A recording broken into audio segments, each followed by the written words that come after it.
Ladies and gentlemen, please welcome the Women of Color in Health, Science, and Technology winners for the year 2002.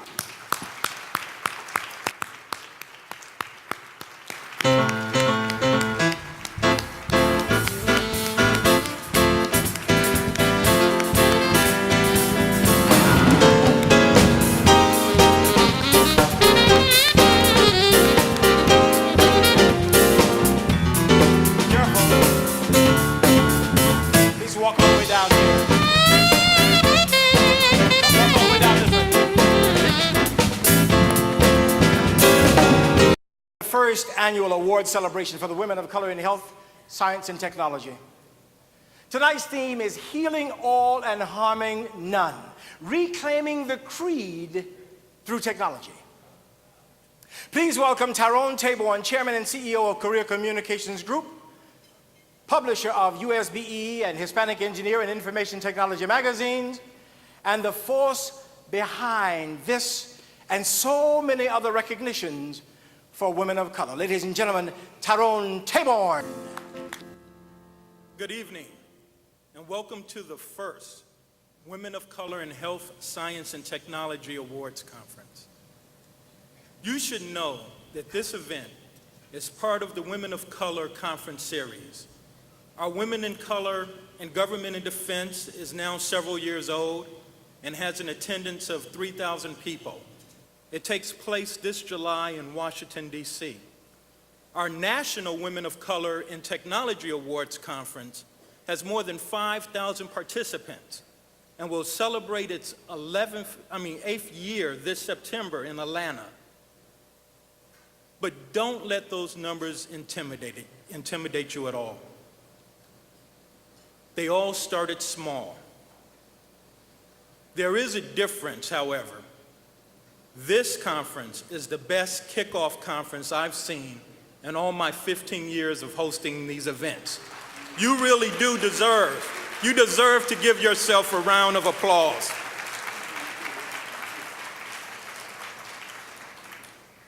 You know, I don't want to leave this discussion of how significant this event really is at this time, in this year. Just look around the nation. The travel agency is in trouble. Many hotels are empty.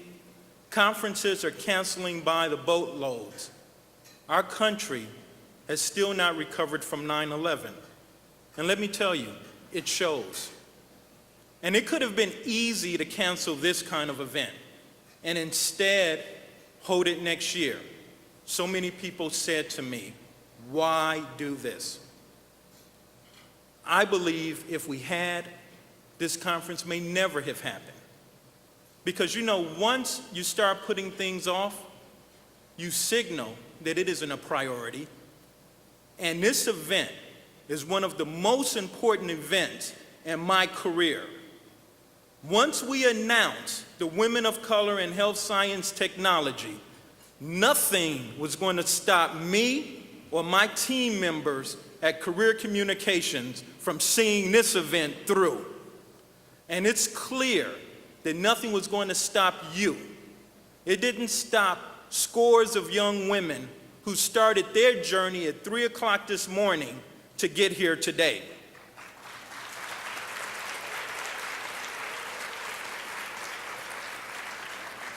It didn't stop a woman who's hopping around on crutches, the only elected nurse in the state assembly. It didn't stop the Honorable Shirley Nathan Pulliam from getting on the plane, having just spent months fighting for our health care rights in the Maryland State House.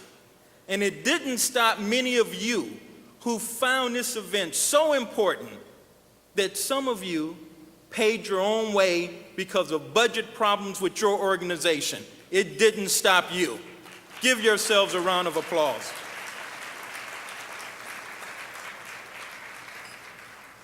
You know, and if that wasn't enough reasons to have an event that at long last truly recognized our nation's best in health, science, and technology, then give me a moment to give you one more.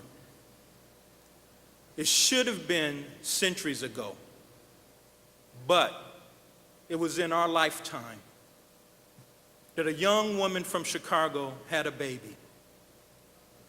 And that wasn't a big deal, but for Edith it was. See, this young woman from Chicago wasn't supposed to be alive. All her life she was in and out of hospitals, being treated for a disease that neither she nor her family ever even learned how to pronounce. All Edith knew was that a hospital was a place of pain, and doctors were the people who talked around you, down at you, and never to you. Well, Edith surprised the medical community, and not only did she live, she had a child named Milton. Now, many of you know about kids, and this little Milton was a kid just full of life. I mean, if you took your eyes off of him for just one moment, this kid had the potential to be halfway down the block. And that's why Edie's mother named him the Little Rascal. But one thing the Little Rascal loved, and he would calm down for a minute, was watching a show called Romper Room on television. Some of you may remember that show, but what Romper Room was back then is the Sesame Street of today. And every morning, that little rascal would grab Plum Pudding, his teddy bear, and he would crawl into that living room. They say that he would pull his little body up and just stare at the television in anticipation of waiting for somebody to turn it on. Well, naturally, it wasn't long before Edith decided she needed to show little Milton off to her family down in Tulsa, Oklahoma. Now, her family didn't have a lot of money, but Edie's father worked on the railroad, and the only job a colored man could get back then, as a porter. So they could travel for next to nothing, and every summer, the family would head down to Tulsa. Now, Tulsa wasn't like Chicago, with the condensed buildings and the numbers of people. In Tulsa, Edie's Aunt Faye and Uncle Bert, they had a house and land, and so did the other black people around them. She saw people who owned their own little companies, and life just seemed to be like a storybook to this young woman from Chicago. Now and even then, Edie had been in and out of hospitals all her life, so she wasn't very health savvy. So down in Tulsa, when little Milton took ill, at first the family tried to self-medicate him. But one night, it was clear that little Milton wasn't getting any better and needed medical attention right away. That's when Edie saw the dark side of Tulsa. The nearest hospital that would treat colored folks was in the next county. And it wasn't really a hospital. It was a storefront. And it wasn't open at that time of night. So despite the protests from the family, this Chicago woman marched right into the nearest white hospital. Boy, can you imagine that sight? This half-black, part Indian, part Hispanic Chicago woman demanding attention. Anyway, I don't know if it was out of pity or some sense of duty, or maybe because it wasn't worth the paperwork to have her put out, but a young white doctor took them to the side and looked at little Milton. Right away, he must have known that the baby needed to stay. Well, Edith Little Milton and Plum Pudding were soon sent off by him with some antibiotics. He said the boy would be fine and that the coughing and fever would subside in a day or so. That night was touch and go for the little rascal. Every time he seemed to get worse, all of the spirits of Tulsa came to the boy's aid and fought things off.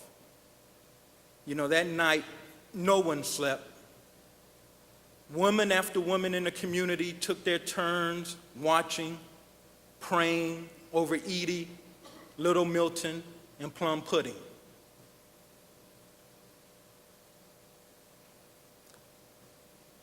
It was weeks later that they could leave Tulsa.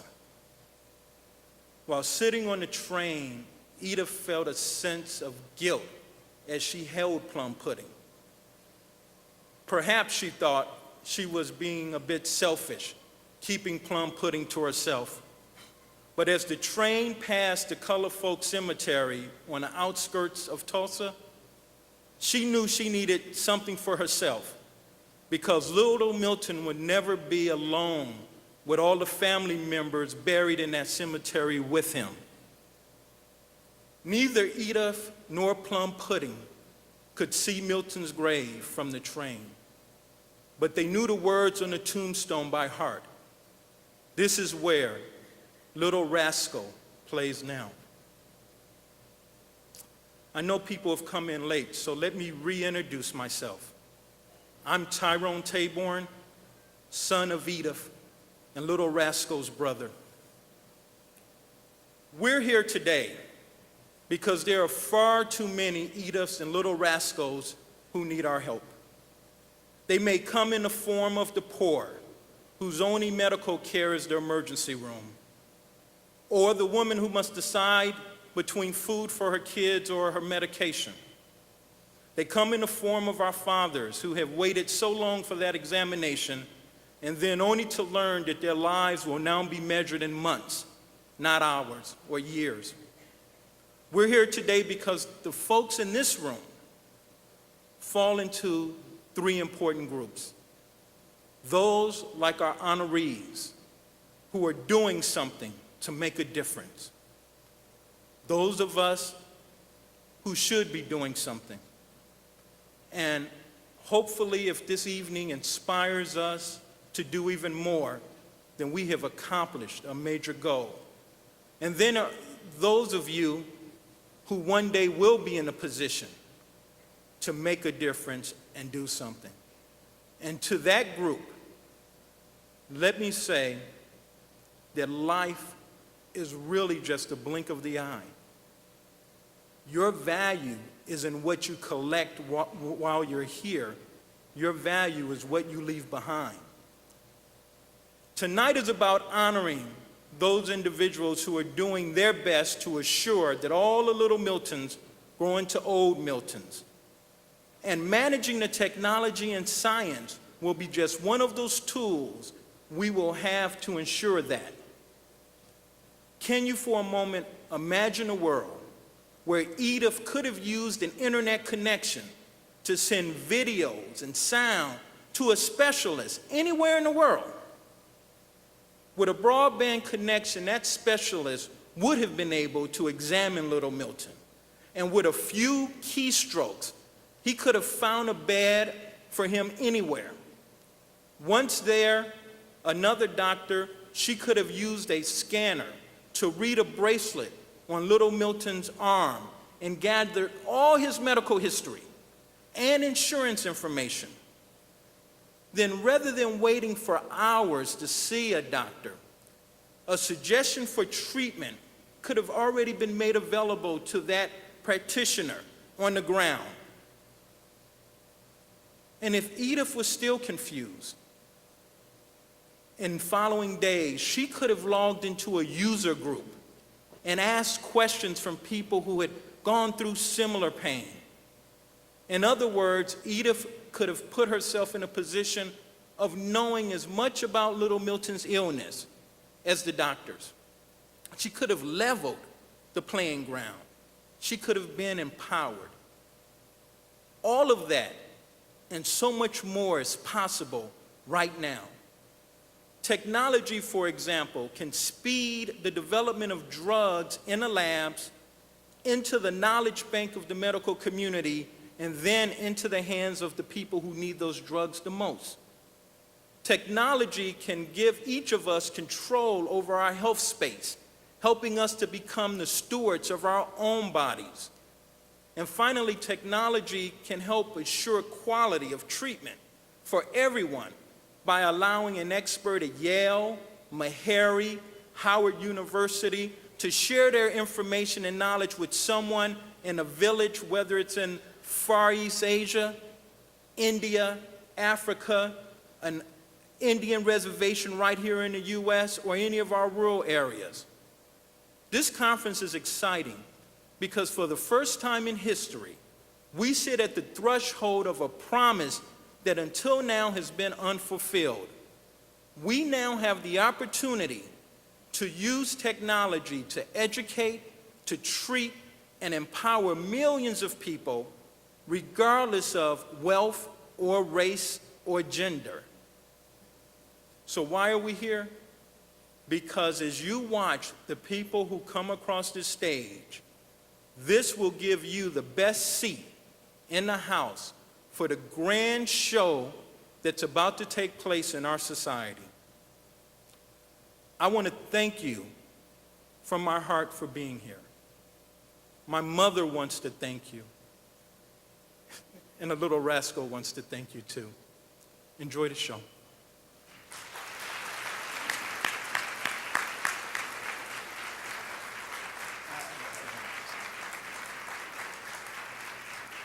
Oh, great. One day, years ago, our selection committee was passing around the awards applications when they noticed something quite peculiar.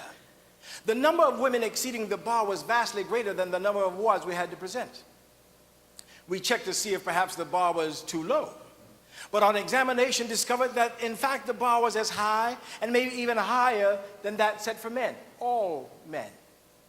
Then the committee thought that maybe the companies misunderstood the criteria. Again, we looked. No, the criteria were adhered to resolutely. At this point, some youngster seated quietly in the corner whispered, "Maybe these women are just special and deserve to be recognized." Duh. And there it was. The birth of the category called special recognition. Here's what it means. The women you're about to meet are on the fast track to the very top, and we thought you'd like to meet them. Now, we're going to introduce them briefly, give them a chance to acknowledge your welcome, and then ask them to pose for a class photo. We want you to follow their careers as a group because we think that the next time you see them, you may have to go through a phalanx of agents just to say hi. So let's meet the women of color in health, science, and technology. Special recognition winners of 2002, but before we do, we're going to do dinner just as we finish this.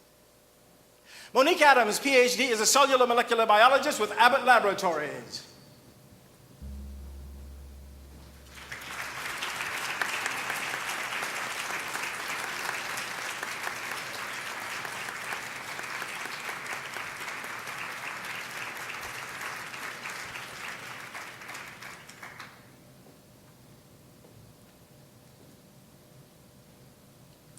When I was young, my father always said, if you can conceive it and believe it, you will achieve it.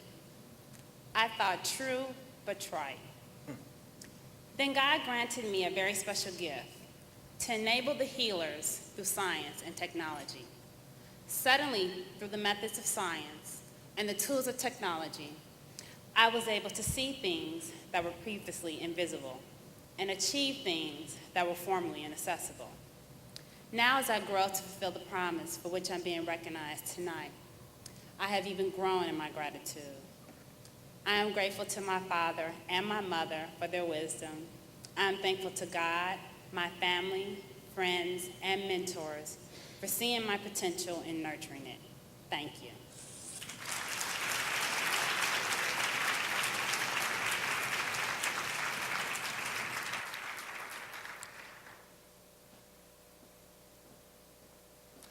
Kyle Ballou, Esquire, is the Administrative Director of Yale New Haven Hospital.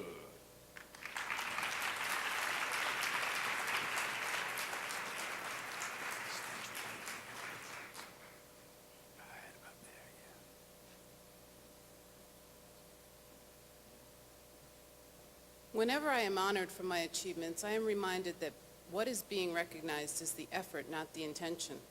I was always advised to remember where I began and with whose help I succeeded. Let me thank my family and friends for their love and support. Thank you for this recognition.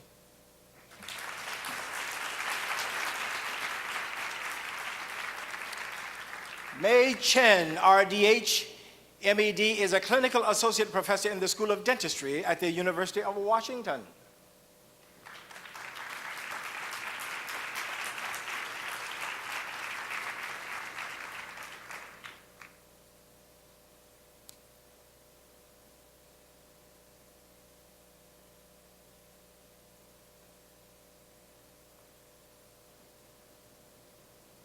It is reward in the grandest sense when a nonverbal person with mental retardation and autism can use a handheld mini-word processor to say a simple thank you. Technology has no doubt improved the quality of care I am able to provide to improve my patients' quality of life. Our challenge is to be sure someone will always be there for them. Such an experience has given me a new insight into simplicity and gratitude. I owe a very special thanks to my family and colleagues who have provided me support and encouragement to expand my professional endeavors into education and special patient care. Thank you.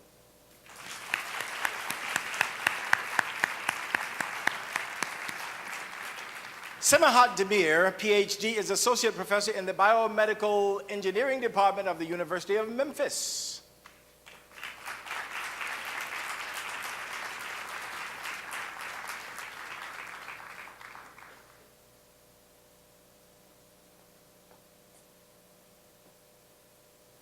When I was young, my father always said, "You can do whatever you put your mind into." My family did the best to provide me with the excellent education. They instilled in me to do my best and to be a determined hard worker all the time. My family allowed me to grow with their infinite support, encouragement, and love. My first professor, my father, mentored me that through teaching and academic research, I can touch and shape countless people's lives and minds. Now my mentees are doing what I pass on to them. And now I invite you to share your knowledge and diversity through teaching and academic research. I thank you all for this award, and also my sister who is here today on behalf of my family in Turkey.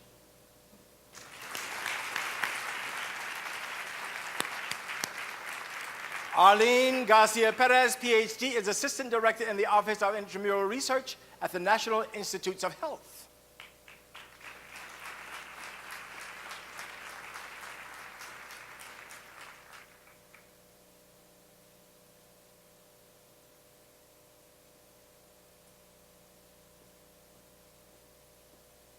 I am deeply honored to receive this award, further inspiring me to work towards diversity in the next generation of biomedical scientists. I thank my sister for leading me to MIT and my parents for supporting my dream. MIT opened the world of technology and the opportunity to become a scientist. Graduating MIT confirmed that for any challenge I would face thereafter, I could be more than a conqueror through him that loved us. Thank you.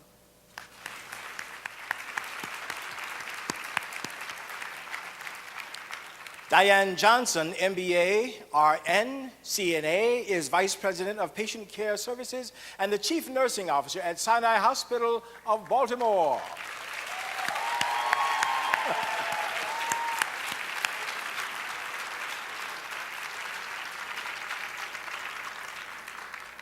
She brought the whole hospital.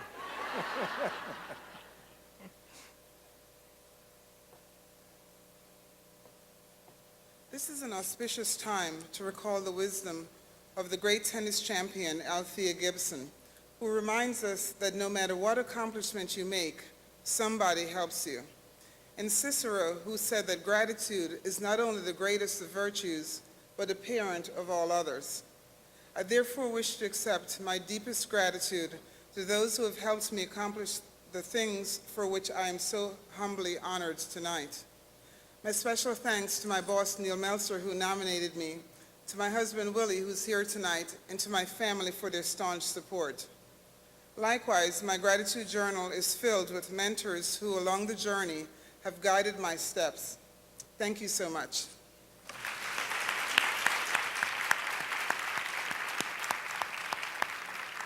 Gwendolyn C. King is a medical physicist at the University of Pittsburgh Medical Center.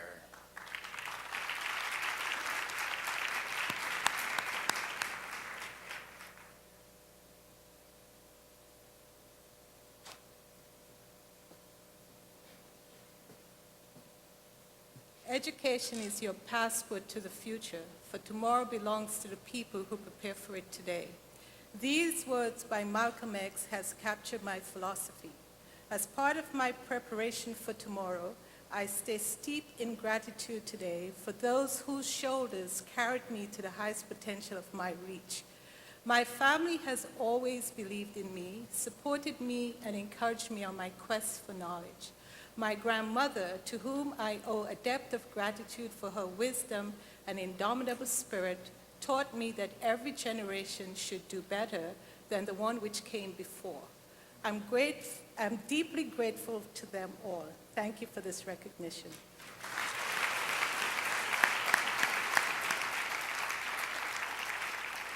Juanita L. Merchant, MD, PhD, is Associate Professor of Internal Medicine at the University of Michigan.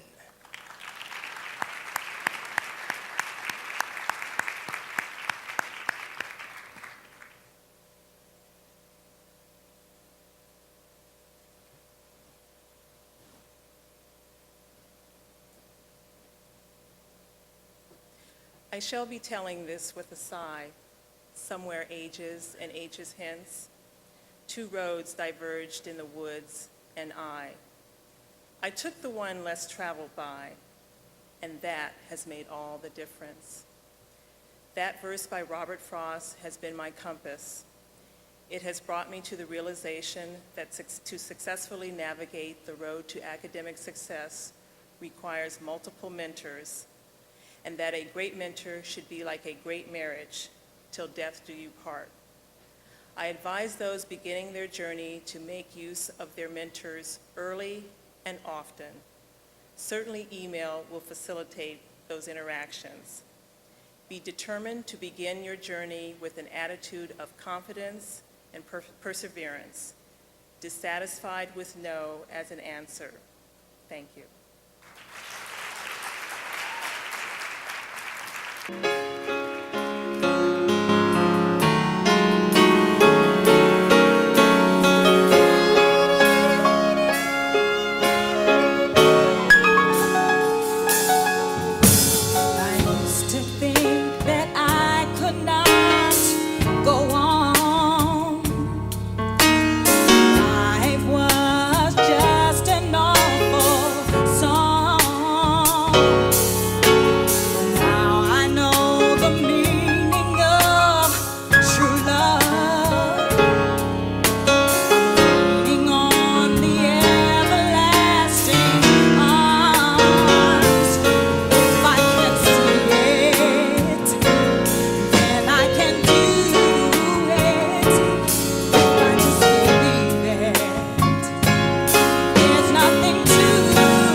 so loud.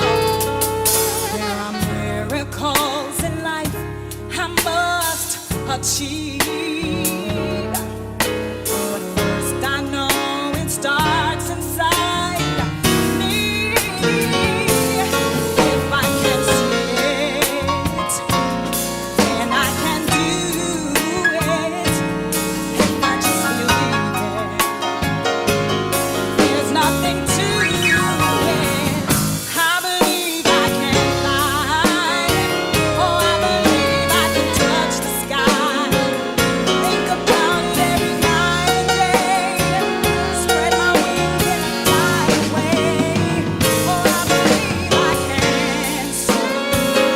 See me running through that open door. I can fly. I can fly. I believe I can fly. 'Cause I believe in me.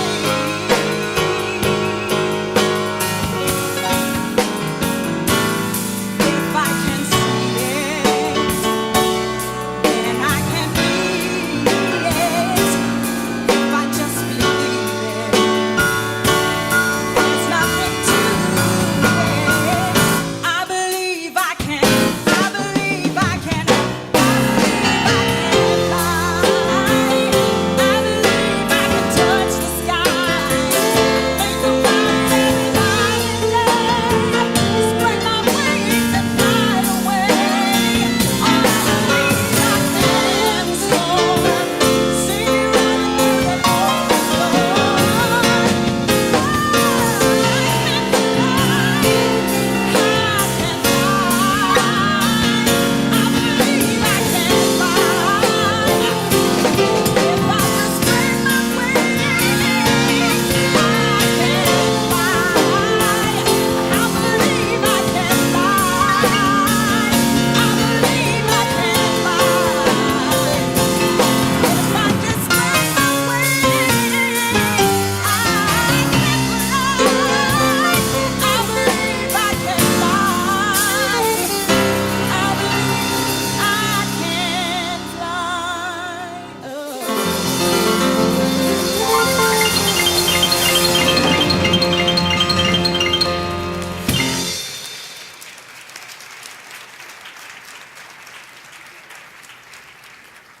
Told you. The tyrant smelled fear, for a challenge was near in the form of the opposite sex. He knew his lofty position was held by suppressing her exceptional intellect. When he asked how she did it, his lackeys answered, then hid it. But the tyrant still heard, "Merit, sir." Then his fear turned to rage as he stamped on the page, "Take the witch out and bury her." Now his minions complied and endeavored to hide in a desolate tomb devoid of glory.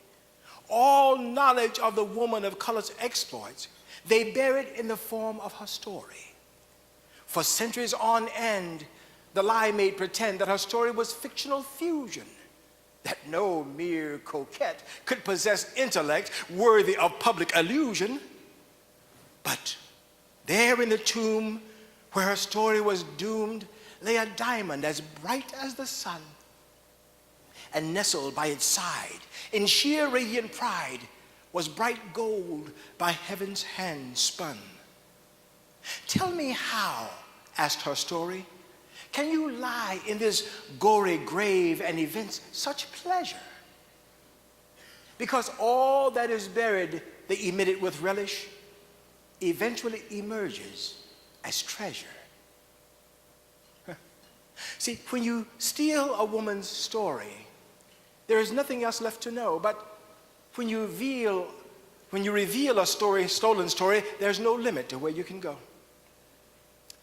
We are met here tonight on the eve of a revolutionary revelation. This first ever celebration of the phenomenal accomplishments of women of color in health, science, and technology is a revolution against obscurity. For we know that obscurity of truth is the agent of tyranny. But the enemy of obscurity is revelation, exposure, the open and expansive expounding of truth. Telling the story is a healing act. So tonight, we are here to tell the story of remarkable acts of heroism on the part of women of color long thought harmed by the silence. Janice Douglas graduated magna cum laude from Fisk University, where she also earned a Phi Beta Kappa key. When she left Meharry Medical College, she carried her MD with her, having completed her residency in internal medicine. Now, Dr. Douglas goes to Vanderbilt University to complete an NIH fellowship program on endocrinology, and then to a senior staff fellowship at NIH. After serving in various teaching and hospital roles, Dr. Douglas became a professor of medicine at Case Western Reserve University School of Medicine and chief of the Division of Hypertension in the Department of Medicine. She holds secondary appointments in the departments of pharmacology and physiology and biophysics. She is a physician scientist who has contributed greatly to our understanding of hypertension and kidney disease. With a particular focus on the impact of racial and ethnic diversity on hypertension, Dr. Douglas provides clinical care for patients with kidney disease caused by high blood pressure and helps train the next generation of researchers and clinicians. That is why this year's choice to receive the Woman of Color Award for Medical Research is Dr. Janice Douglas.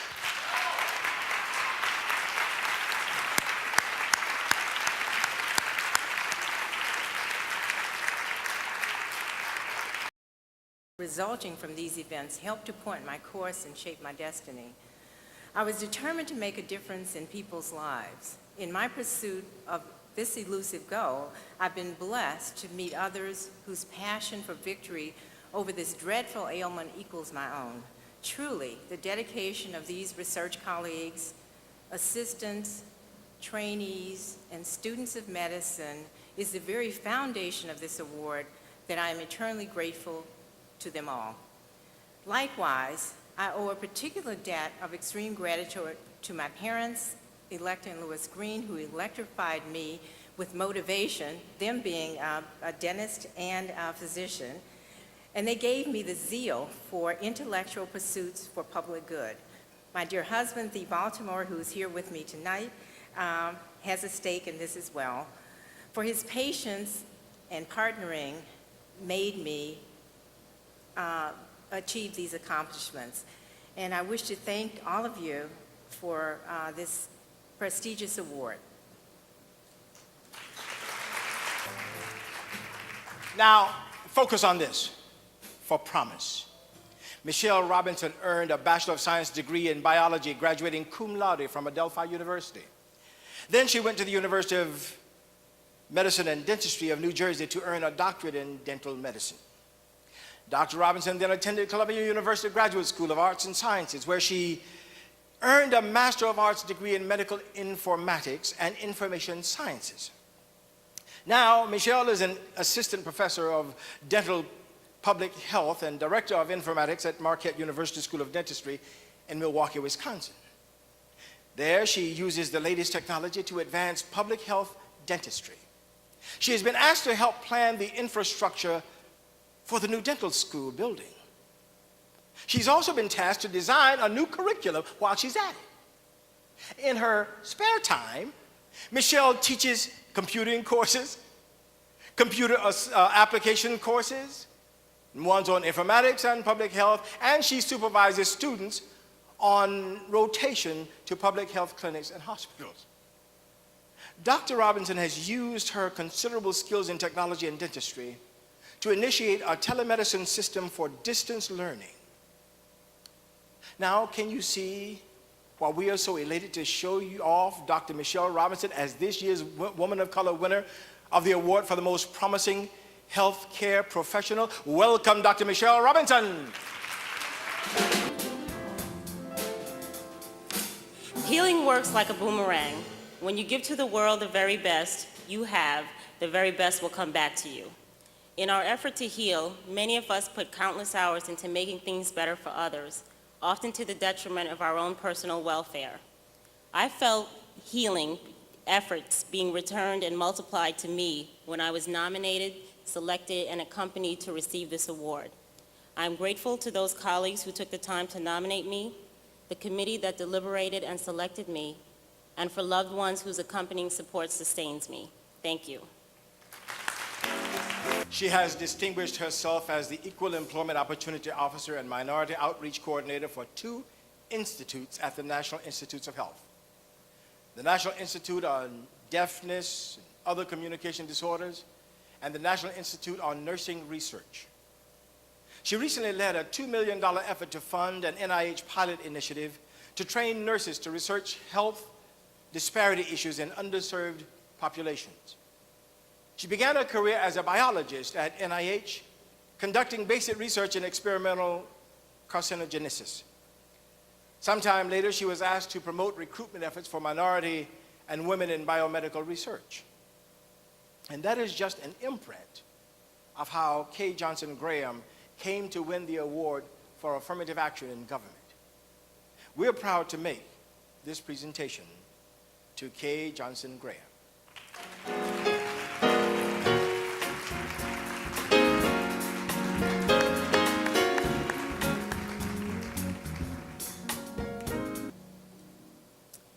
Martin Luther King Jr., the most well-known EEO officer and civil rights leader of our time, left us with these words: "Human progress is never inevitable.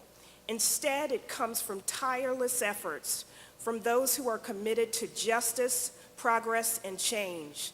Serving as EEO officer, I face many challenges to successfully employ persons of color, but the triumph came when a candidate succeeded and emerged victoriously, and the community received a culturally sensitive, professionally competent, dedicated, skillful healer. My passion grew from my father, who, no matter what the game, my dad forged the fight, tirelessly for the underdog. He taught me that in the game of life, of give and take, it is always better to be the one on the side of the giver. Many thanks to my family and special appreciation to my husband, my father, mother, and sister. Thank you. Patricia Worthy began her career at Yale New Haven Hospital as a unit secretary, but she always dreamed of becoming a nurse. She realized that dream by becoming a surgical intensive care nurse after earning her LPN certificate.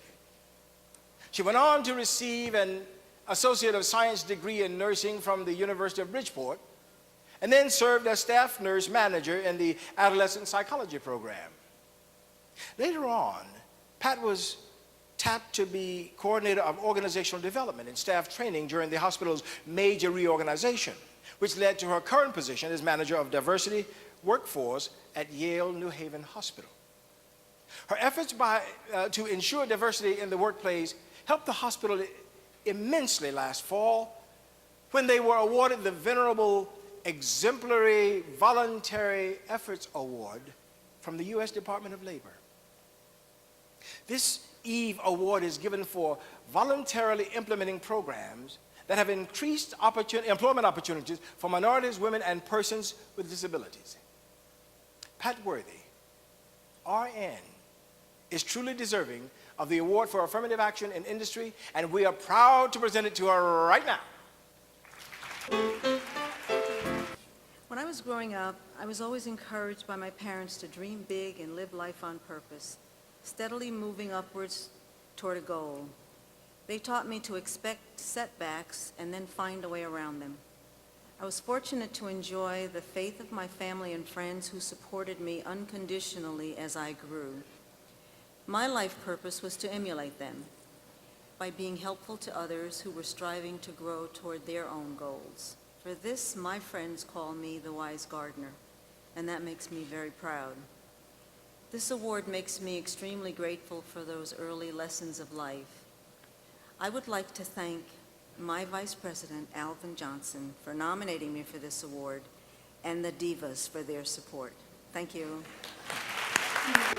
At the National Institutes of Health, Rose Pruitt develops programs to improve research on minority health issues.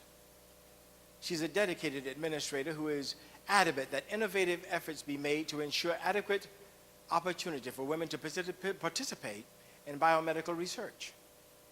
One objective Rose has is to stimulate greater interest in program initiatives that will tackle the disparities in minority health, training, and education using community-based organizations. She earned a bachelor's degree in biology from Creighton University and an MBA in strategic planning from Long Island University.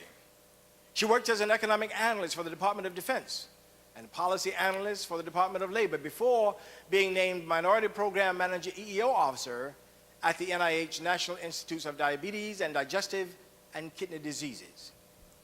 We're thrilled to present this award for community service in government to Rose Pruitt.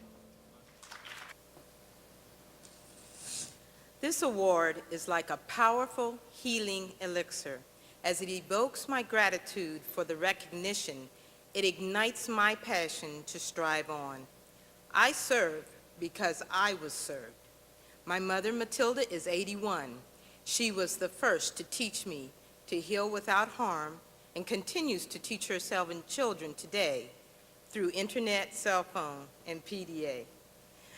My own children, William and Maggie, keep me on the cutting edge where growth is most accessible.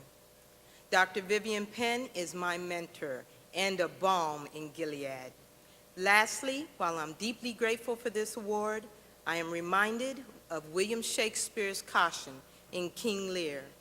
He says that which serves and seeks for gain and follows but the form will pack up when it begins to rain and leave you in the storm. I'm indebted to all of my family, friends, and mentors for never leaving me in the storm. Thank you. This nurse is a doctor. Mary Lou Adams always knew what she wanted to be. Growing up amidst the hustle and bustle of the Bronx, she dreamed every day she was going to be a nurse. She knew instinctively that dreams, like people, need stimulation. So every day, young Mary Lou would fill her dreams with nourishing adventure, tender care, and loving regard. This nurse care led her to her first degree from Fordham Hospital School of Nursing, then to a Master of Science in maternal and child nursing. Now she was a nurse. Her dream had been fulfilled, although she was not. For you see, there was more to be gained. So Mary Lou continued on until this nurse became a doctor by completing her PhD in medical sociology from the University of Texas at Austin School of Nursing. Now it was time to activate her dream. Nurse Dr. Adams was installed to teach at the University of Texas at Austin School of Nursing, where she is still an assistant professor of clinical nursing. Now she was positioned to give back to the community that nursed her dreams. In the capacity of project director of a statewide outreach initiative to develop a community-based model for breast cancer screening and case management for African American women, Mary Lou Adams, PhD, RN, is serving the community through education. So, it is with great pride that we present this award for community service and education to Dr. Nurse Mary Lou Adams.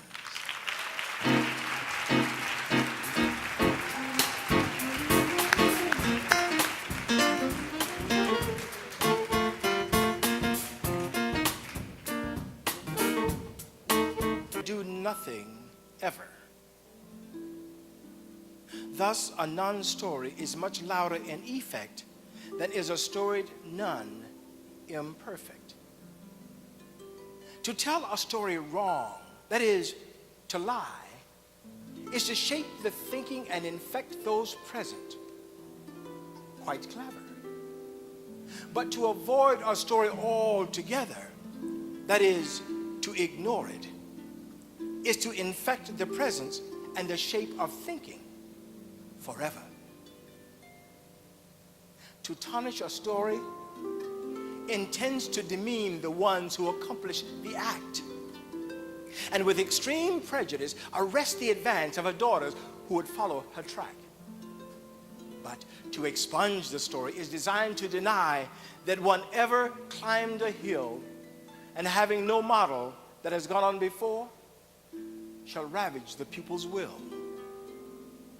The absence of successful colored women's tales owes everything to the suppressor, while the appearance in future of victorious swells is the obligation of the possessor. So when we revive the achieving woman's lore, it is not vanity nor vulgarity we seek. Nay, our self-promotion serves a deeper resolve. To our children, we have promises to keep. So we swank and we swagger and show off our stuff in this ritual of public order. And we'll demolish the ceiling when we are done that's obstructing the path of our daughter. We thus conclude this phase with Emily Dickinson's "To make a prairie, it takes a clover and one bee. One clover and a bee and reverie. The reverie alone will do if bees are few. Then let us add, among us tonight, there is no bee. Tonight we have only reverie. For this reason, seeing that bees are few, we'll resume our untamed reverie of you.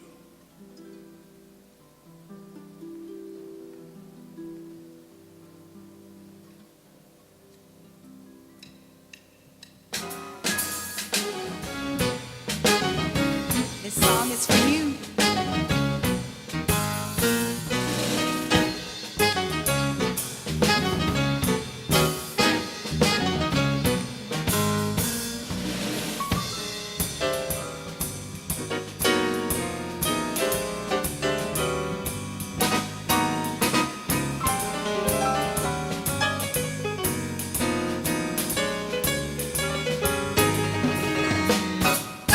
Listen up, I got a story to tell. I'm finally on the scene and I'm doing well. In spite of what others said, I could not do it. Many of you promised me lots of things, but your true motives tampered with my self-esteem, made me doubt my own abilities. But I'm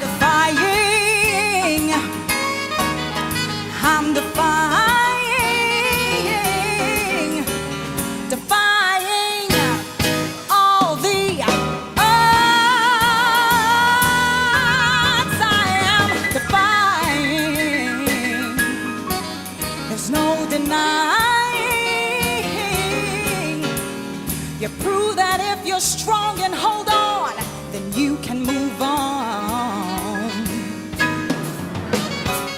The road gets rough and the outlook seems dim, but something inside says don't give up on your dreams. No matter if doubters think it's a waste of your time. Well, yeah.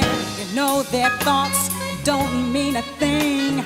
It's obvious they don't know who my father is. What God has in store for me, they can't get around. With His help, you're defying. You're defying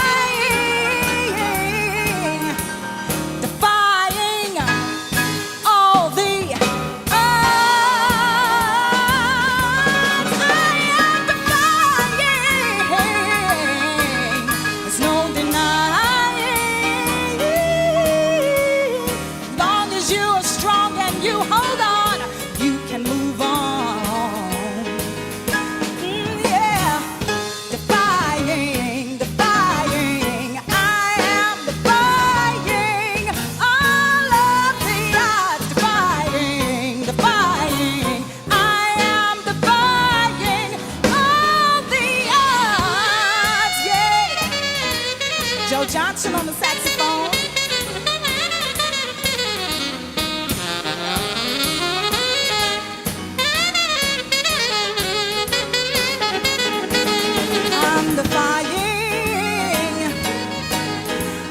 defying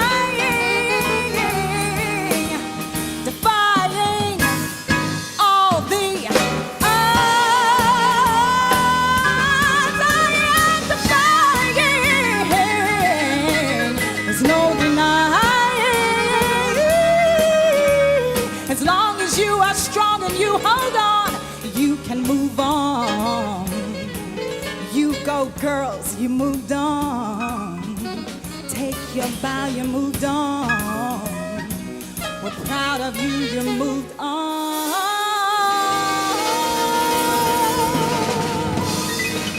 Congratulations.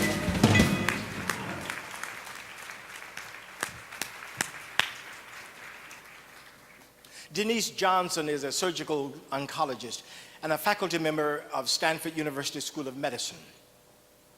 She received her bachelor's degree in medical science from Northwestern University and her MD from Washington University of St. Louis, Missouri.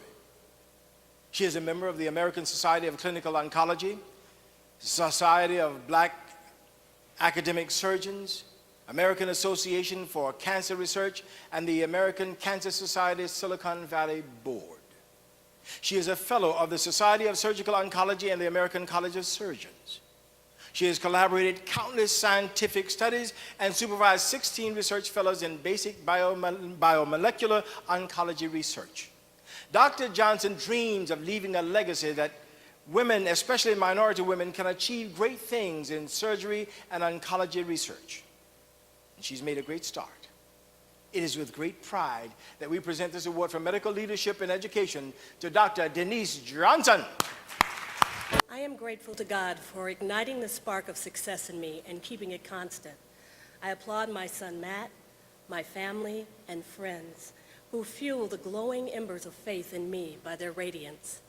I'm indebted to George Cordell of Stanford for seeing the burning fire and having the courage to acknowledge with this nomination.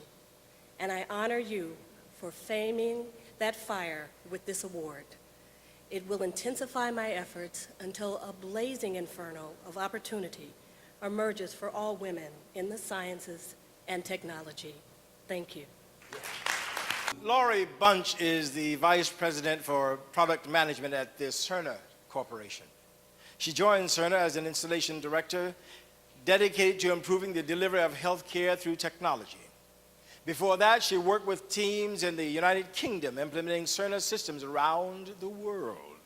Soon after returning to the U.S., Lori was made Senior Project Architect, charged with driving the delivery of solutions to be used to develop the newest and most innovative Cerner products. Her talents and dedication gained wide recognition within the company, and in 1999, she was promoted to Vice President. Because of her experience with Cerner's processes, Lori was asked to create a product development practice that meets market needs, manages complexity, and heightens standards of quality. Today, she leads that product management organization. We're delighted to present this award for technical innovation in industry to Lori Bunch. In a compelling moment in the movie Amistad, Cinque refers to his ancestors when he says, "I will call into the past, far back to the beginning of time, and beg them to come and help me at the judgment. I will reach back and draw them into me, and they must come. For at this moment, I am the whole reason that they have existed at all." Today, the mapping of the human genome has profound implications for our health and for our lives. Like Cinque, through science and technology, we invoke our ancestors in another way. In time, we'll trace our roots to their origins through genetic mapping. I exist here today through the ancestral wisdom and strength that fathered me and mothers me and encourages me in the form of the ancestors, of the descendants of my ancestors, my family. Thank you.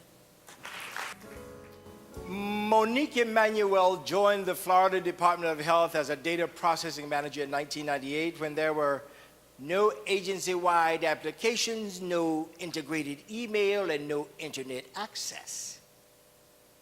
Demonstrating a flair for flexibility, she created an integrated health information system for the department in a time of declining budgets and increasing workloads. Monique teamed up to pull together a functioning private intranet from a host of autonomous statewide entities.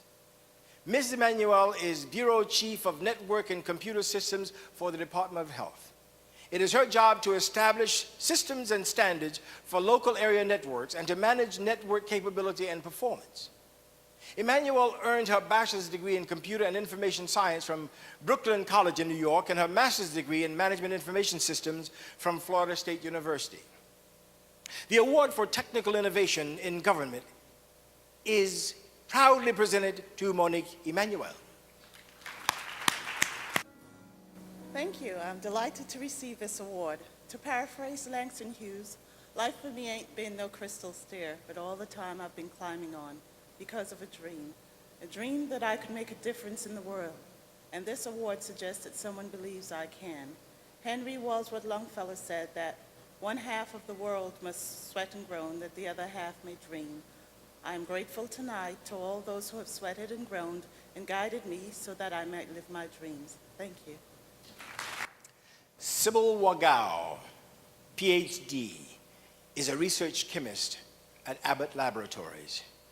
She develops novel processes for the preparation of pharmaceutical drugs. Sybil joined Abbott in 1999 after receiving her PhD from MIT, where she was lead investigator in the discovery of a new methodology for the preparation of classes of organic compounds. While still in graduate school, Sybil was the major developer of a novel class of catalysts used to prepare carbon-nitrogen bonded systems. The significance of her work resulted in a feature story in the Journal of the American Chemical Society, the premier chemistry journal in the United States. Shortly after joining Abbott, Dr. Wagau quickly distinguished herself as a leader by developing a method for alleviating the difficulties in preparing samples for a new antibiotic drug. In just 3 years, Sybil Wagau has earned the chance to lead projects involving candidates for pharmaceutical drugs. Her skills, education, healing acumen have led to procedures that have vastly expedited and simplified the development of new drugs for healing. We are pleased to present the award for Most Promising Healthcare Scientist to Dr. Sybil Wagau. My father has always said to me, even though you're in the physical sciences, remember your humanity. This has served to remind me that the goal of our research is to increase our victories over disease. I would like to take this opportunity to thank my colleagues at Abbott who nominated me for this award, my family for their continuous encouragement, and to the wonderful mentors I've acquired over the years. Thank you.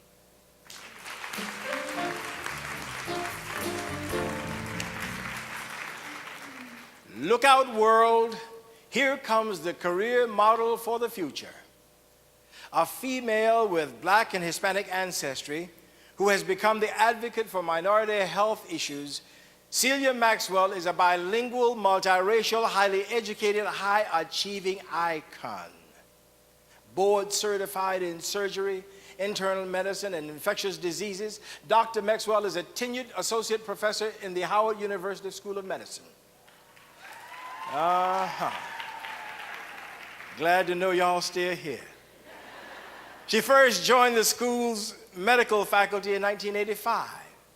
Celia received her Bachelor of Science degree in nursing from Hunter College in Manhattan and her MD from the College of Physicians and Surgeons at Columbia University. Her internship and residency were done at Howard University Hospital in 1980 and 83, where she was also a postgraduate fellow in infectious diseases in 1985 through 86. Dr. Maxwell has served as principal or co-principal investigator on nearly a dozen studies with grants totaling some $5 million. So when we look to the future, we will be very glad that we recognized a model when we saw one in Dr. Celia Maxwell, winner of this year's Woman of Color Award for Professional Achievement in Education.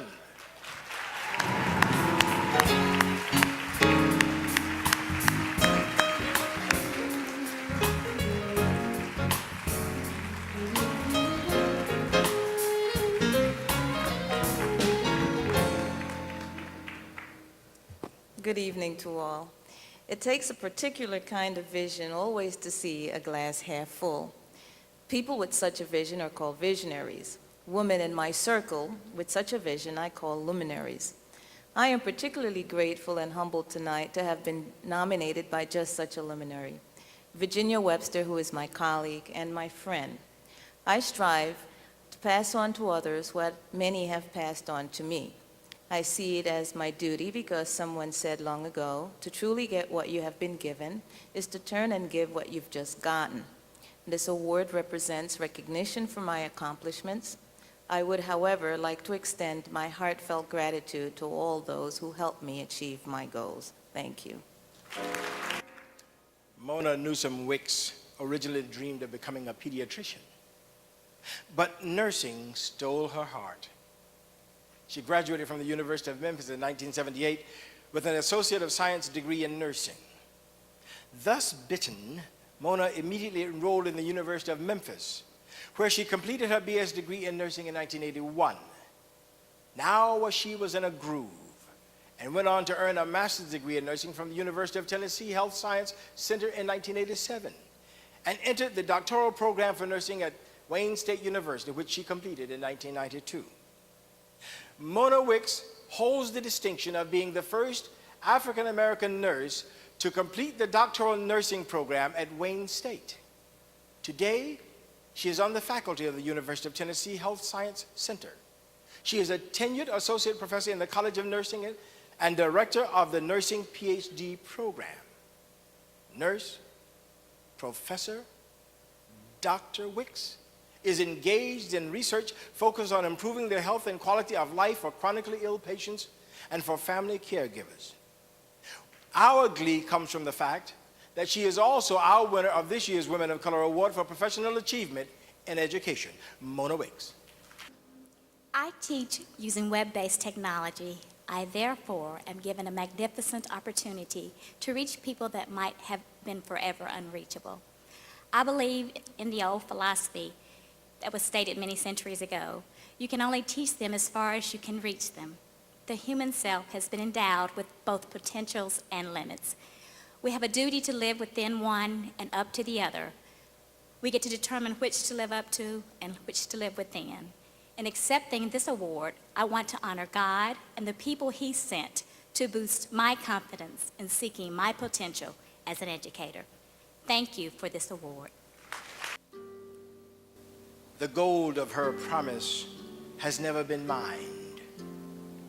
Her borders of justice not clearly defined.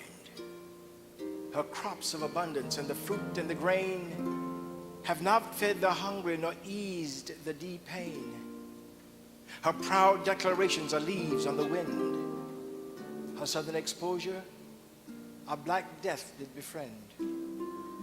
Discover this country, dead centuries cry.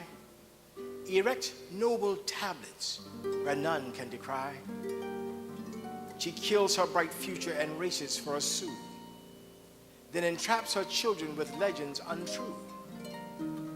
I beg you, discover this country, then change it. Maya Angelou.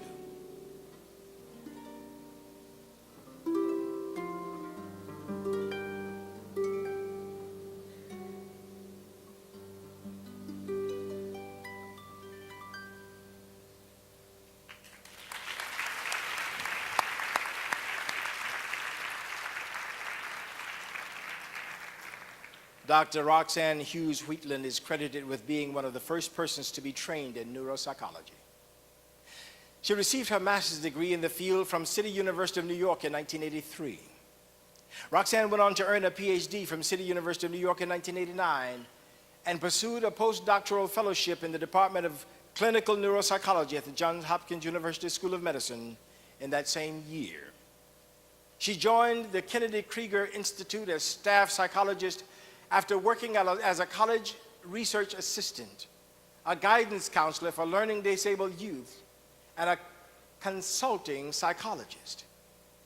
Dr. Hughes Wheatland developed an inpatient service in neuropsychology for the hospital's rehabilitation unit, which focused on children who had sustained traumatic brain injury and other brain maladies such as tumor, infectious disease, or genetic disorders. Dr. Wheatland now works with children at the hospital's outpatient clinic, treating many minority youth patients who have developmental and learning disorders.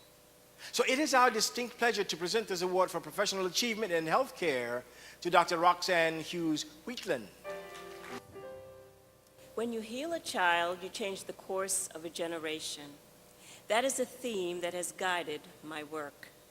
Computer-based technology has allowed me to develop and maintain skills necessary to provide the best possible care to my patients. Along the way, I have accumulated mentors, co-workers, friends, and family who have exhibited their love, faith, and support of me.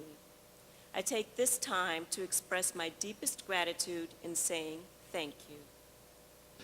Victoria Holloway is an Assistant Vice President for Research and Development at L'Oreal USA. She is a board-certified dermatologist with a master's degree in public health and on a mission to improve women's health and physical appearance.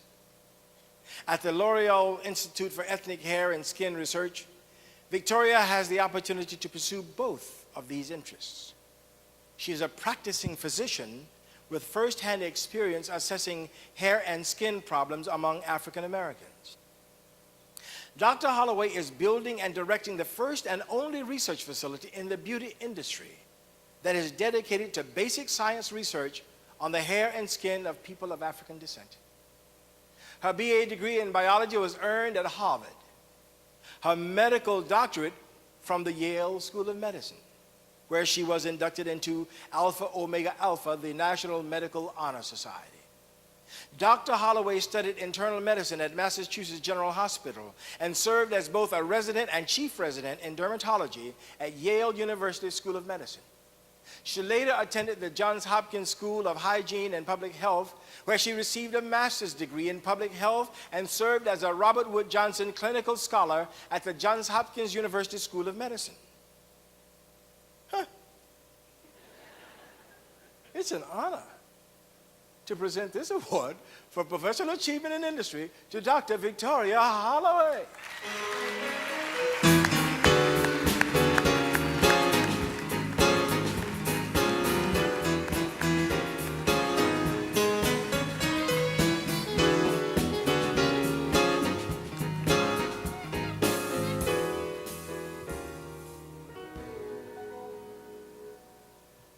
It was once said that science and technology revolutionize our lives, but memory and tradition frame our response. I believe that with knowledge of our history and a clear vision for the future, technology is a vehicle for each of us to affect the betterment of our people. I learned from my mother, who is here tonight, that it is a privilege to work to improve the lives of others, and she continues to be one of my greatest sources of inspiration. I share in the joy of receiving this award with my endlessly supportive family, friends, colleagues, some of whom are here tonight, and with the mentors who light my path. I thank you all very much for this prestigious award. Rosemary Theriault is a highly acclaimed tenured associate professor in the Department of Healthcare Administration at Tennessee State University, where she has taught graduate and undergraduate courses since joining the faculty in 1989. Her research and training in the field of HIV/AIDS prevention have earned her a national reputation. She's received numerous grants totaling nearly $2.8 million to study and promote HIV prevention. She led commissions designed to reduce sexually transmitted diseases and HIV, and is a leader at the National Society of Allied Health Professions. Dr. Theriault earned her Doctor of Education degree in Higher Education Administration from Indiana University. So it is with great pleasure that we present this award for career achievement in education to Dr. Rosemary Theriault.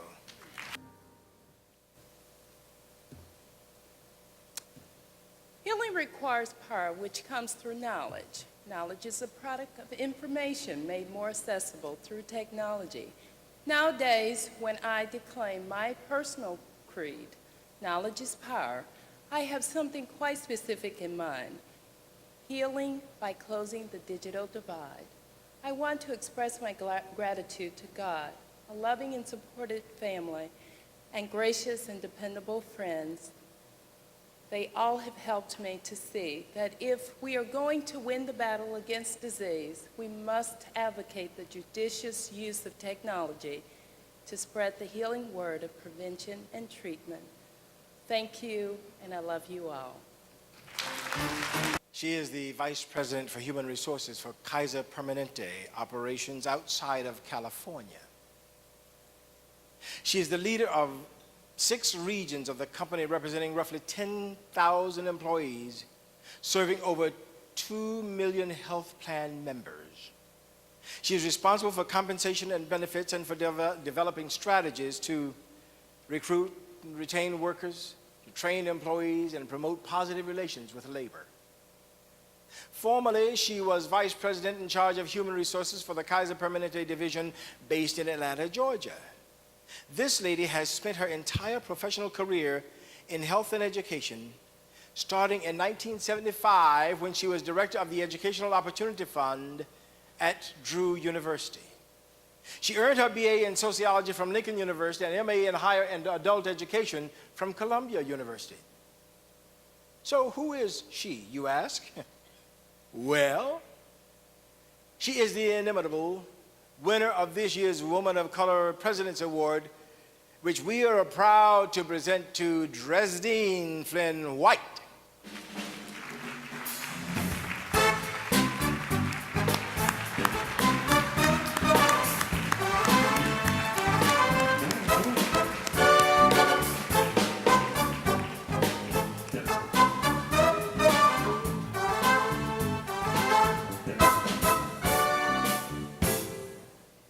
Technology has always been an important enabling tool in my career, but it's been the people, especially the people of Kaiser Permanente, that have given it context and purpose. I thank God for allowing me to be an instrument for higher good in my career. My husband has given me his unerring love, faith, and support, and I am deeply grateful. And in acknowledging my Kaiser Permanente sisters and mentors who have encouraged me throughout my life, allow me to pass on the condensed version of their wisdom. Go forward and be a tool of great purpose. Thank you so much.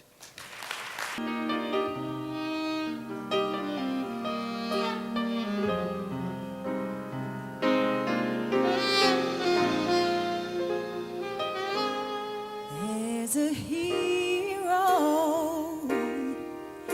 when you look inside your heart. You don't have to be afraid of what you are. There's an answer when you reach into your soul, and the sorrow that you feel will melt away.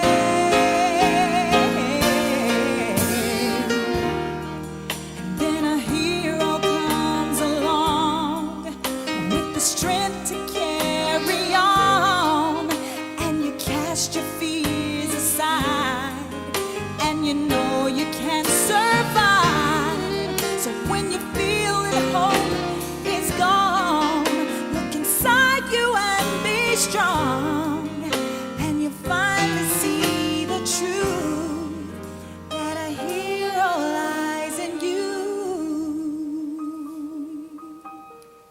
When Annie Ruth Miles left home to begin her professional career, she ended up as a nurse at Jackson Memorial Hospital.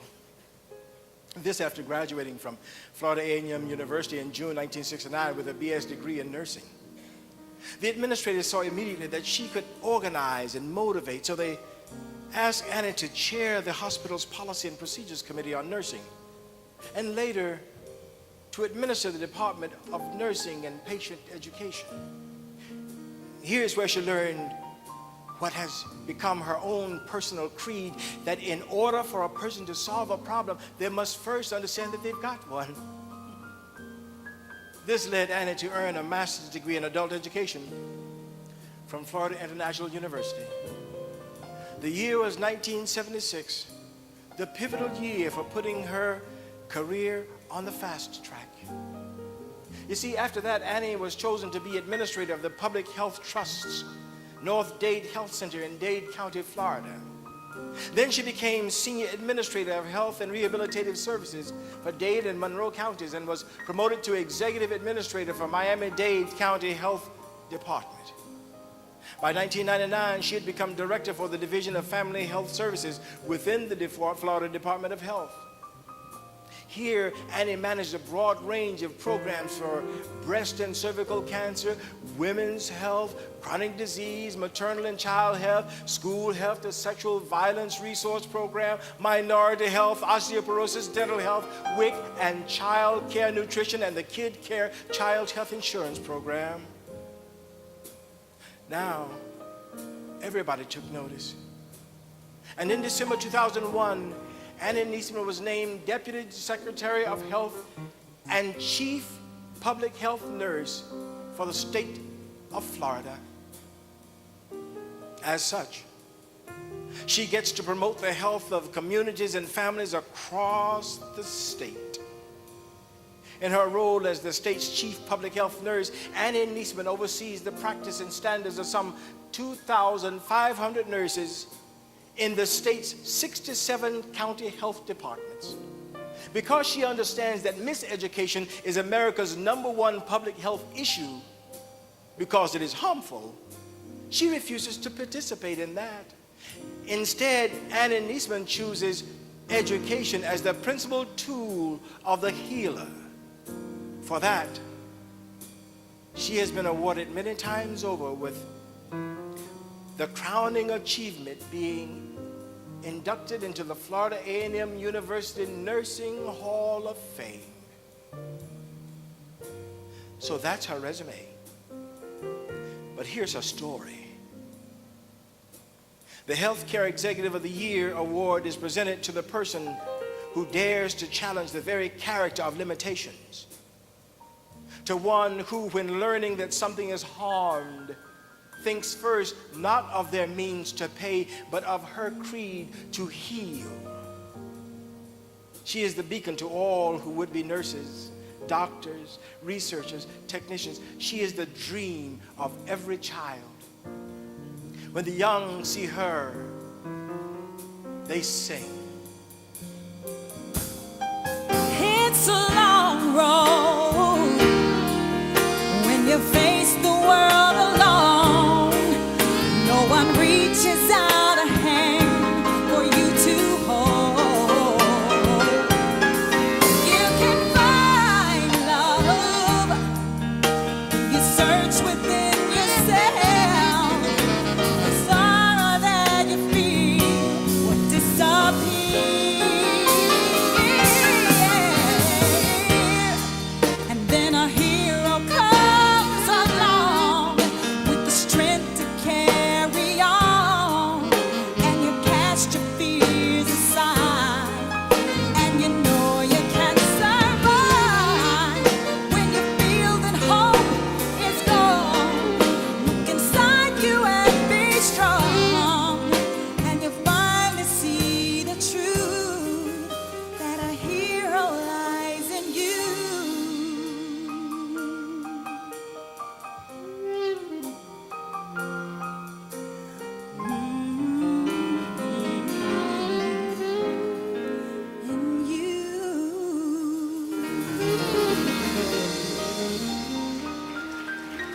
This story is called The Healer's Tale.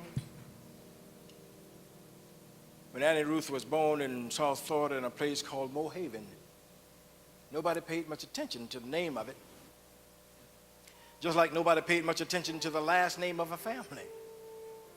But you see, names have a lot to do with what a person becomes. Examine the name of the place you come from, and you'll see that there's a connection to what you eventually became. Now, her family name was Miles. Her parents were Nathan and Daisy. Now, she'll never tell you this because she doesn't know it, but I was there when she was born.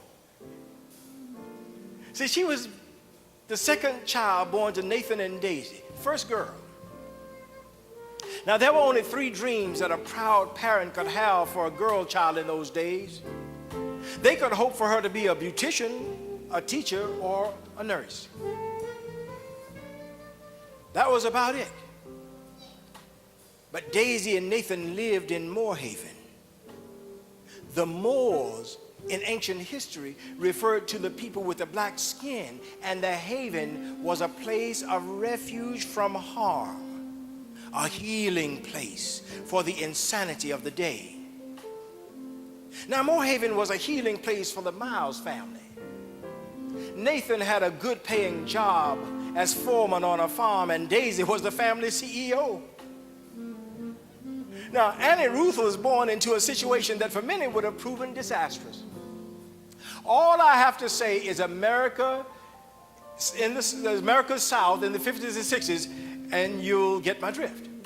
But Nathan and Daisy were healers, and they knew that the condition of your birth did not determine your worth. So they set out to teach this to their children. What young Annie saw as she was growing up and riding her bike down a mud-covered road was the beauty of the trees as they traced their varying shapes upon the canvas of Florida's southern skyline. She saw the power of reading as she cuddled with her family before a warming winter's fire to read the dreams of writers far, far away. Annie knew the value of child's play as she conquered the world from the seat of a swing, anchored by a rope and two powerful oaks. The lesson from the church on Sundays, the camping trips led by missionaries that exposed her to the worlds of differences and to different worlds. These were the things young Annie saw as she grew up among scarcity. She saw healers in her parents who made a way out of no way. She saw healers in the missionaries who were as sunlight to a cloudy day. She saw healers in the Friersons who showed that because you have the advantage, you are required to lead. She saw healing in George Smith, who was from the community and went off somewhere, earned a doctorate degree, then came back to the community to teach. Now, I told you that this name Miles had a connection here too. So let me close with that. You see, limitation was the point of segregation. Some devious scoundrels knew that many people live like trained fleas. If you force them to live within a defined limit, when the cover is removed, they will remain limited. But Nathan and Daisy never acknowledged limitations. They taught their children that the world was just a scale model for their abilities. That when the world showed you inches, remember that you are miles. Young Annie never forgot those lessons, even as she became a Nieceman. She had learned to heal by the creed of her community. And that is a simple tale of how Annie Nieceman, the Deputy Secretary of Health, became this year's preeminent healer, the Healthcare Executive of the year 2002. Please welcome Annie Nieceman.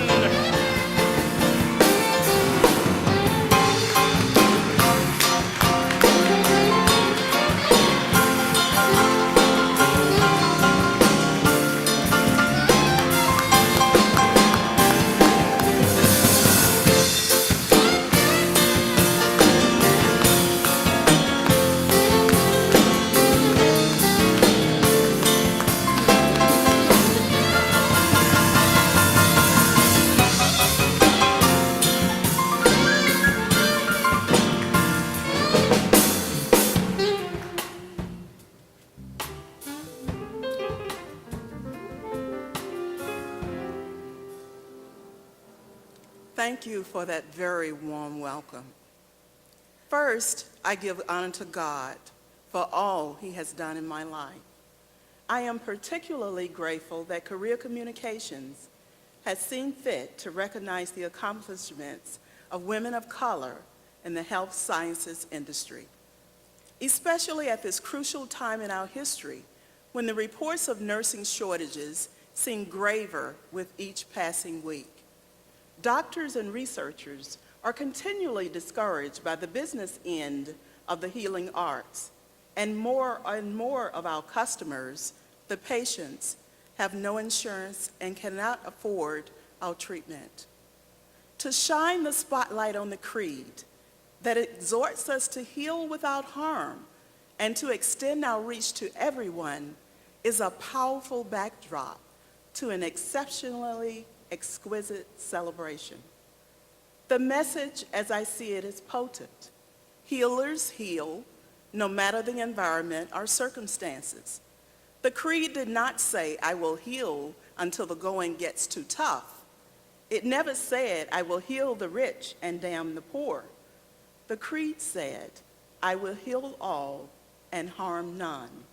So this theme reminds us that when the going gets too rough, it's when we are needed the most. Your being honored tonight suggests that you understand, and I congratulate you for your commitment. Perhaps growing up in the era and area that I did gives me a special appreciation for healing in the midst of chaos. Now, I was not born into chaos, far from it. But South Florida in the 60s and 50s was an integral part of the Jim Crow chaos of the country in those days, and racial strife was perpetually incendiary. My father worked for a white family, supervising the farm comprised principally of cattle and sugarcane. We lived on their land in one of their wood frame houses along an unpaved road. My father had a 4th grade education, and my mother completed the 8th. Now, just from these bare statistics, which many of you can probably match from your own childhood, you will likely draw a picture in your mind of rampant poverty, raging oppression, raging racism, and general chaos caused by class inequality. But that would be light years from the truth. You see, while my father had only a 4th grade education, he was a master manager and a disciplined leader. My dad was a salaried foreman on the Fryson's farm for 30 years. My mother's education was the highest available from secondary schools at the time, and she was a careful, shrewd, and masterful manager of the home of 4 children. My mother read to us, with us, and for us often, and she loved to read. The wood frame house was always immaculate, and the garden from which we ate kept us free from want. The Frysons who owned the farm were more like my surrogate grandparents, who checked my homework daily and even rewarded me with money for both academic and attendance resolve. While racism, oppression, and poverty were realities of the day, they were not major factors in my early childhood development. Because the healers stuck to their creed, the chaos was kept at bay. I know my father, who passed away at the age of 90 this past December, is surely looking down on these events tonight. My 83-year-old mother has upheld her motherly bargain and served me well. My children, Beatrice and Barry, who are here, along with one of my colleagues from college and their godmother, Patience Mitchell, are all permanent entries in my gratitude journal. Thank you for your steadfast support. God bless you all.